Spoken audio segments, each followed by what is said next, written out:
நான் வந்து கட்சி சார்பாக உழைக்கணும், கட்சி சார்பாக வேலை செய்யணும், பாஜகவுடைய காரியகர்த்தாக நான் வந்து பணியாற்றணும்னு ஆசை இருந்தது. ஒரு பொசிஷன் கொடுத்ததுக்கு பிரதமர் அவர்களுக்கும், அமித்ஷா அவர்களுக்கும், நட்டாஜி அவர்களுக்கும், சந்தோஷி அவர்களுக்கும், ஏன்னா அவங்க 4 பேர் பார்த்து தான் அந்த பொசிஷன் கொடுத்தாங்க. அவங்களுக்கு நன்றி தெரிவிக்கிறேன். ஆனால் என்னுடைய மனசை, என்னுடைய கவனம் ஃபுல்லாகவே அரசியல் தான் இருக்குது. அப்படி இருக்கும்போது நான் இங்கே வந்து காரியகர்த்தாக, பாஜகவோட காரியகர்த்தாக வேலையை செஞ்சால் தான், பணியாற்றது தான் எனக்கு வந்து முழு திருப்தியாக இருக்குது.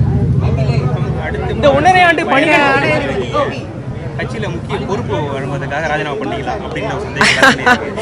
எப்பவுமே ஒரு பேரம் பேசிட்டு நான் வாழ்க்கையில் நடக்கிறது கிடையாது. நான் வந்து கட்சிக்காக பணியாற்றும், அது மட்டும்தான். கட்சிக்காக என்னால் வந்து எங்கேயுமே வந்து ஒரு டெலிவிஷன் டிபேட்ஸ்லையும் என்னால் கலந்துக்க முடியல. ஒரு பேச்சு திறமை இருக்குது. நான் அப்படி இருந்தோம். நேஷ்னலியும் ஒரு லோக்கலியும் வந்து எங்கேயுமே வந்து கட்சி சப்போர்ட் பண்ணிவிட்டு, பிரதமர் சப்போர்ட் பண்ணிவிட்டு என்னால் வந்து அதில் ஈடுபட முடியல. ஸோ ஐ திங்க் இப்போ வந்து கொஞ்சம் ஃப்ரீயாக இருக்கேன். ஸோ இப்போது முழு மனசோட கட்சி சார்பாக எங்கெல்லாம் குரல் கொடுக்கணும், எந்தெந்த இடத்துக்கு போகணும், அது எல்லாமே கட்சி சார்பாக நான் இனிமேல் இறங்க போகிறேன். ஏனுங்க, அப்படியெல்லாம் ஒன்றும் கிடையாது. அதான் சொன்னேன், ஒரு பேரம் பேசிட்டு இது கொடுத்தாது அதுன்னு அப்படி என்றைக்குமே கிடையாது. கட்சி நம்பி, பிரதமர் நம்பி நம்ம இங்கே வந்திருக்கோம். ஸோ பாஜக மாதிரி ஒரு மிகப்பெரிய கட்சி நம்ம வந்து அது கடந்த 10 ஆண்டுகளாக நம்ம பார்த்தீங்கன்னா பாரத தேசம் வந்து எந்த அளவுக்கு முன்னேறி இருக்கு. நம்மளுடைய பிரதமர் நரேந்திர மோடி அவர்கள் இன்னைக்கும் உரையாற்றும் போது எவ்வளோ விஷயங்கள் அவர் பேசியிருக்கிறாரு. ஸோ அப்படி இருக்கும்போது எப்படி ஒரு நாடு முன்னேறணும், இன்னைக்கு நாளைக்கு நம்ம நாடு எப்படி இருக்க போகுதுங்கிறது முக்கியம் கிடையாது. 2047 நம்ம நாடு வந்து எந்த அளவுக்கு த பிக்கெஸ்ட் டெமோக்ராட்டிக் கண்ட்ரி மட்டும் இல்லாமல் தி மோஸ்ட் பவர்ஃபுல் கண்ட்ரியாக இருக்கணும், அதுக்கான மாற்றங்கள் எப்படி கொண்டு வர முடியும், அதுக்கான பேச்சு இன்னைக்கு நம்ம பிரதமர் பேசினதை நம்ம பார்த்துருக்கோம். ஸோ நம்ம நாடு முன்னேற்றம் அது மட்டும்தானே.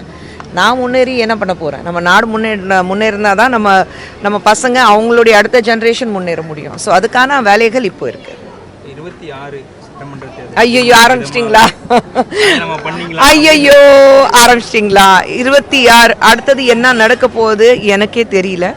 ஸோ இன்றைக்கி தான் வந்திருக்கேன் கமலாலயத்தில். ரொம்ப சந்தோஷமாக இருக்குது. அதுவும் இந்த மாதிரி ஒரு சுதந்திர தினம் கொண்டாடுறதுக்காக 1.5 வருஷம் கழித்து நான் வந்து கமலாலயத்துக்கு வந்திருக்கேன். ரொம்ப சந்தோஷமாக இருக்குது.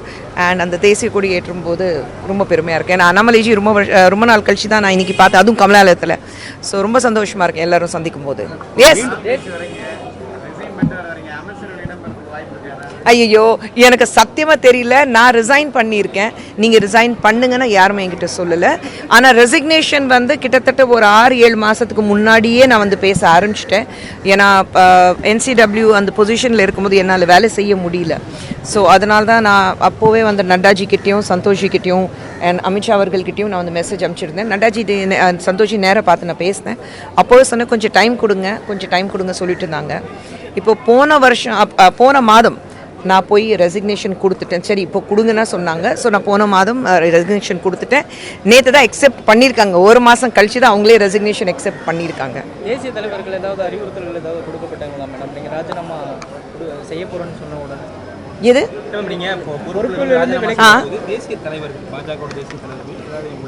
இல்லையே, அவங்களுக்கு தெரியும் நான் ராஜினாமா பண்ண போறேன். நான் தெரியும், ஏன்னா ராஜினாமா கடிதம் கொடுக்கும் போது நான் சொல்லி தானே கொடுத்தேன். ஸோ அதுக்கப்புறம் மறுபடியும் என்கிட்ட பேசணும்னு அவசியமே கிடையாது. ராஜினாமா செய்தது பிறகு சமூக வலைத்தளங்களில் நீங்கள் கூட கூட்டுறீங்க என்ன காரணம்? பயம். ஒரு கட்சி சார்பாக பேச முடியாத அளவுக்கு நான் இவ்வளோ சொல்லியிருக்கேன். இப்போ கட்சி சார்பாக பேசும்போது எவ்வளோ பேசுவேன். அந்த பயம் கொஞ்சம் நல்லது. அந்த பயம் இருக்கட்டும். என் பேர் பார்த்தாலே கொஞ்சம் நடுங்குறாங்கல்ல, அந்த பயம் நல்லது அவங்களுக்கு. நான் சிம்பிளான விஷயம் சொல்கிறேன்.